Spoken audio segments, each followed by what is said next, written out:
When George Parks passed away from a heart attack in September of 2010, he did so while traveling on the road with the UMass Amherst Marching Band.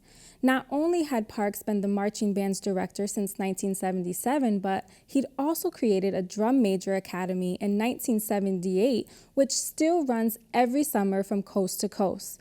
Connecting Point's Brian Sullivan dropped in for a day of activities with the academy to see how Mr. Parks' legacy is being carried on. Let the music begin.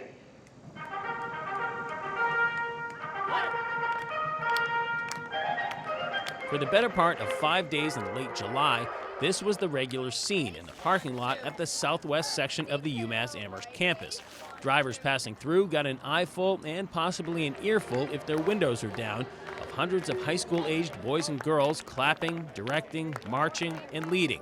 The group was comprised of young students hailing from all points of New England and beyond, many of whom who'd never met before, several others reuniting with friends from the previous summer.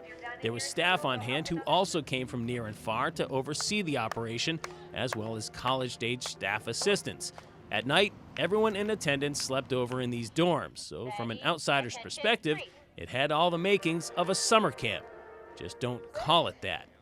It's an academy, so it'll go for 5 days. You'll come here, and surprisingly, you learn a lot in 5 days. So that's why it's called an academy instead of a camp, because of all the teaching that goes on here. And while some of that teaching and learning is done indoors in a traditional classroom, much of it takes place out here on the blacktop. This is known as the George N. Parks Drum Major Academy, a nationwide summer program that draws in several thousand students every year. This academy was held on college campuses in 11 other states this summer, reaching as far west as California and Texas, and as far south and east as Florida and North Carolina. But the Amherst campus has a special appeal for many here, because for the most part, this is where it all started for George Parks back in the 1970s. And back then, it was a camp, originally held on the campus of nearby Hampshire College. But as the director of UMass Amherst Marching Band from 1977 to 2010, Mr. Parks' lasting legacy was carved out right here. So much so that most of the instructors on staff were either former students of his, attendees of the academy, or both. I've been on staff for 11 years now. Before that, back when I was in high school, I was lucky enough to be a student to attend the George Parks Drum Major Academy. And it was so formative for me in my younger years. The lessons that are taught here are not just, here's how to conduct, here's how to march. There's only one way to march. We're gonna tell you a prescription for what to do and how to move. It has so much more to do with life lessons. Those lessons may include not just being a better leader, but becoming a better person. Much of that leads to attendees building more confidence in themselves, which can be handy if and when their time comes to be an instructor of these groups in the not-so-distant future. I was a drum major previously here at the University of Massachusetts, and so I got the opportunity to work with a large marching band.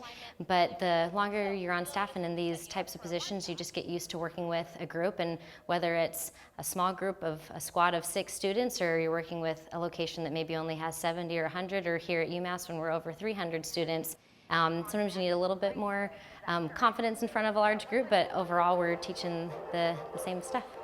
Some of the palpable skills learned and reinforced over the course of the 5-day-long academy are the ability to stand in proper formation, to lead, march, and to conduct.